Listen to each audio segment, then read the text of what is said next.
never slow up, no I don't take shit. I got no love for the fakeness. If you wanna play tough and wanna hate this, I'll always show up. I don't ever slow up, no I don't take shit. I got no love for the fakeness. If you wanna play tough and wanna hate this, I'll always show up and make a statement. I don't ever slow up, no I don't take shit. I got no love for the fakeness. If you wanna play tough and wanna hate this, I'll always show up and make a statement. Everything. Marquez sepertinya memiliki kecepatan untuk bertarung dengan Jorge Martin. Mark berada di posisi kedua dalam sprint terakhir ini, menjadi salah satu pembalap yang difavoritkan untuk memenangkan balapan hari Sabtu. Pria asal Gresini ini punya kecepatan, dan rela berjuang untuk kembali meraih kemenangan di salah satu sirkuitnya, seperti Phillip Island. Ketika lampu lalu lintas di Australia padam, Marc Marquez kehilangan posisi dan turun ke posisi ke-8. Tepat di depan saudaranya Alex Marquez dan di belakang Franco Morbidelli, sehingga memulai kembalinya pembalap Cervera.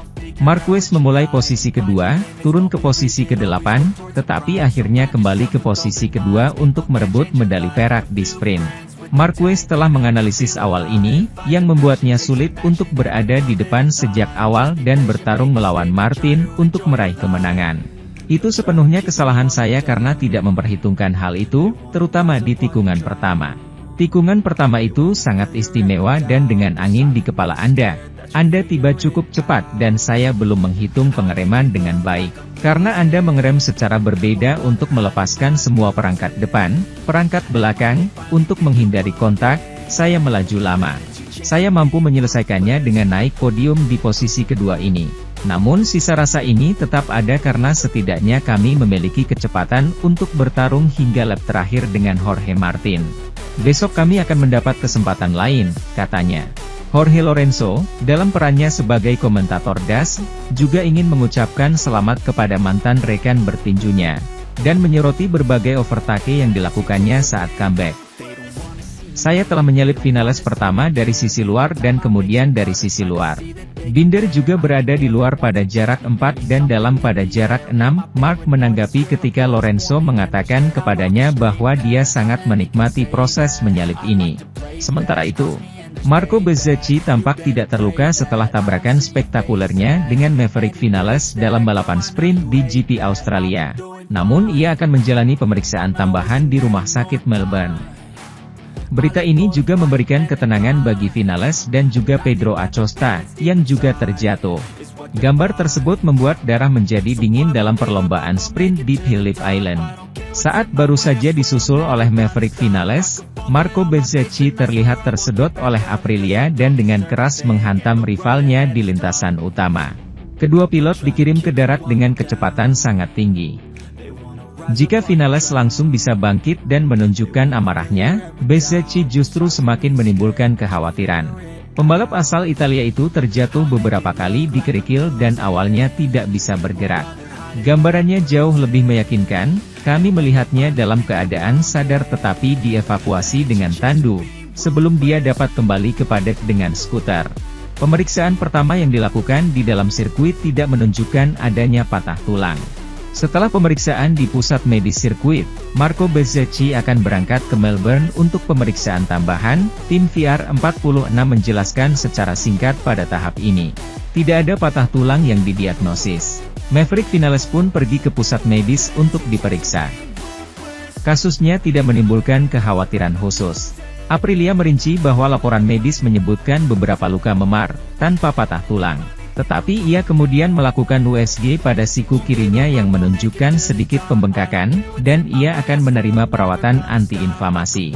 Komisioner lomba mengumumkan bahwa mereka telah membuka penyelidikan atas insiden tersebut, yang kesimpulannya baru akan dirilis pada hari Minggu karena baru pada saat itulah mereka akan mendengar kabar dari Bezzecchi. Sprint GP Australia juga ditandai dengan pukulan besar bagi Pedro Acosta, yang terjatuh di salah satu bahunya. Dia tampak terpengaruh tetapi menurut tim Tech3-nya, dia tidak terluka, meskipun dia harus mengikuti ujian baru pada Minggu pagi. Marc Marquez jelas mendominasi sesi free practice 2 MotoGP Australia di lintasan kering sepanjang waktu. Angin kencang dan trek basah kembali menanti para pebalap MotoGP untuk sesi FP2 Grand Prix MotoGP Australia pada Sabtu pagi di Phillip Island. Namun, skenario sehari sebelumnya, di mana 7 penundaan berturut-turut terjadi sebelum sesi FP1 dibatalkan, tidak akan terulang lagi. Kali ini, curah hujan tidak terus-menerus turun di sirkuit dan lintasan hanya mempertahankan kelembapannya, curah hujan sebelumnya. Beginilah cara para pembalap memasuki trek sejak awal sesi 40 menit ini, dengan mengenakan ban hujan Michelin. Tanda referensi pertama, pencapaian Raul Fernandez dengan cepat terhapus 1 detik penuh oleh 1:38.308 milik Marc Marquez, sementara kami memperkirakan waktu akan turun secara bertahap dan drastis di trek ini mengering. Pembalap Spanyol itu juga yang meningkat menjadi 1:37.841 setelah 10 menit di Ducati GP23, 4/10 lebih cepat dari siapapun di trek pada saat itu. Treknya terasa kering. Dengan tenang, pembalap 93 itu terus mencatatkan waktu 1/10 di setiap sektor, diikuti dengan 1:37.078, 7/10 lebih cepat dari putaran sebelumnya dan kini 1 detik lebih cepat dari putaran kedua. Maverick Vinales segera dicopot oleh Roque Pedro Acosta, yang tertinggal 0,785 di belakang Marquez. Setelah sekitar 20 menit berkendara, sirkuit menjadi lebih tenang. Sementara tugas pertama telah berakhir dan para pembalap memberikan masukan kepada para insinyur dan menganalisis data di garasi selama sekitar 5 menit. Area basah di trek tidak terlalu terlihat namun tetap nyata. Setelah beberapa penyesuaian pada pengaturan, pembalap kembali ke trek, masih dengan ban hujan yang sudah aus sekitar 6 lap. Perbaikan ditemukan oleh banyak pembalap pada lap terbang pertama, termasuk Johan Zarco, P3 sementara, namun masih belum setingkat dengan waktu Marquez.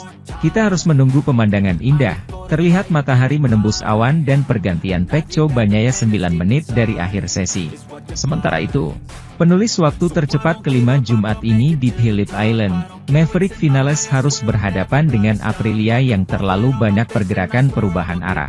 Di hari yang masih didominasi oleh Ducati, yang menempatkan 7 dari 8 pebalapnya di 10 besar, persaingan kembali harus puas dengan sedikit remah-remah pada Jumat ini di GP Australia. Seperti KTM dan Yamaha, Aprilia hanya memiliki 1 pebalap yang langsung lolos ke Q2, Maverick Vinales, yang mencatatkan waktu ke-6 di belakang 5 Desmosedici terbaik. Dan meski motornya jauh dari perilaku ideal, saya berhasil menjadi cepat pada saat itu, meski sensasi pada motornya kurang bagus, tegas pembalap Spanyol itu. Kami masih bisa meningkatkannya, tapi yang positif adalah kami cepat. Sudah pasti cara kami memulai akhir pekan memotivasi kami, dengan keinginan untuk mendapatkan hasil bagus di sini, tapi juga untuk sisa musim ini. Jadi kami akan terus berusaha dan bekerja.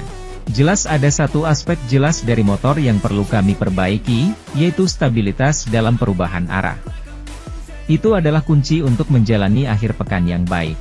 Para pemain tahu betul apa yang harus fokus. Pergerakan ini mewakili kekhawatiran terbesar Vinales, yang merasakan masalah ini dari tikungan pertama ke putaran kedua, dari putaran ke-7 ke putaran ke-8 dan dari putaran ke-8 ke putaran ke-9. Saya benar-benar selalu melakukan penyesuaian karena itu juga penting untuk balapan, untuk menyerang. Setiap kali saya harus melakukannya dengan cepat, tahun lalu juga sulit, tegasnya. Jika saya ingin melaju di jendela rendah 1:27, saya harus mencatat waktu putaran saya di tempat ini, karena di bagian lain lebih sulit.